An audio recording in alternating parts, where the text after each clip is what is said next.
Hello there. It's me again, and this little quiet corner we share.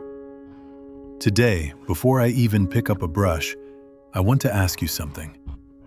When was the last time you truly looked at a wildflower growing by the side of the road? We live in an age obsessed with the big things. You open your eyes and social media shows you friends buying their second house, million-dollar startups, luxury trips around the world. And without realizing it, we train our minds to believe that happiness is a gold medal waiting at the end of a very long race. So we just keep running. We rush past home-cooked dinners just to meet a deadline. We rush past the sound of morning birds because we're busy checking email. We rush right past our own youth, chasing some blurry finish line we call success. I used to run like that too. Until one day, I burned out. I realized I had collected so many things, yet somehow lost the ability to feel joy in the simplest moments. Today, I want to slow down.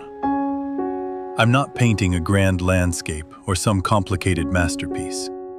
I'm choosing to paint the cosmos flower, the one Vietnamese people lovingly call the butterfly petal flower. A flower so delicate that a small gust of wind can make it sway. A flower so easily overlooked in big, fancy gardens. But today, on this canvas, it gets to be the main character. As I start sketching these slender stems, I notice a quiet, magical balance in nature. You see, the stem of a cosmos flower is as thin as a fishing line, yet it holds up those bright, generous petals above it. If I paint the stem too stiff, the whole piece loses its lightness. But if I paint it too fragile, the flower collapses. Painting reminds me that sometimes gentleness is the most enduring kind of strength. While I carefully color the tiny yellow center of this purple blossom, I suddenly remember a well-known story about Zen master Thich Nhat, a story that completely changed the way I understand happiness. The story goes like this. One day, Zen master Thich Nhat was eating a tangerine with a few friends. One of them was on the phone, talking about future projects while peeling the fruit in a rush. He tore off the skin quickly, shoved the slices into his mouth, and swallowed them without tasting any of their sweetness. The Zen master gently placed his hand on the man's hand and said, "My friend, slow down for a moment. What fault does this tangerine have that you eat it so hurriedly? Look at it.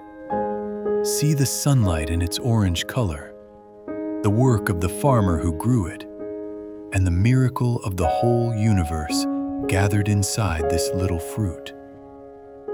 He taught that when you eat a tangerine, but your mind is in the future or the past, then you are not truly eating the tangerine at all.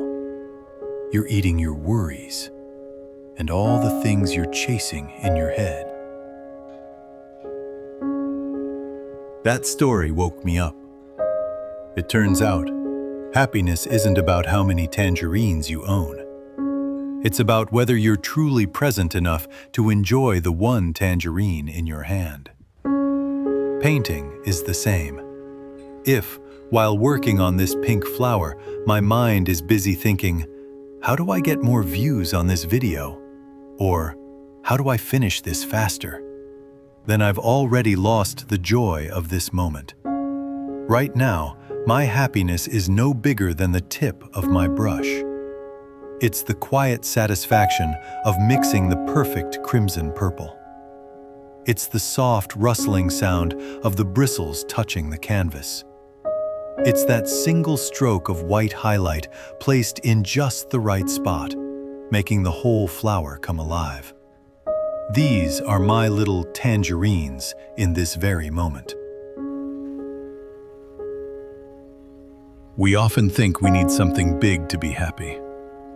But the truth is, Life is woven from millions of tiny moments. If we can't find joy in washing a dish, watering a plant, or noticing a wildflower, then it's hard to find joy even when we're standing at the peak of success. The Cosmos painting is now complete. It isn't a grand masterpiece that will change the world. It's simply a moment where I allowed myself to slow down and appreciate the fragile, radiant beauty of nature. I hope that after watching this video, you'll find your own little tangerine today.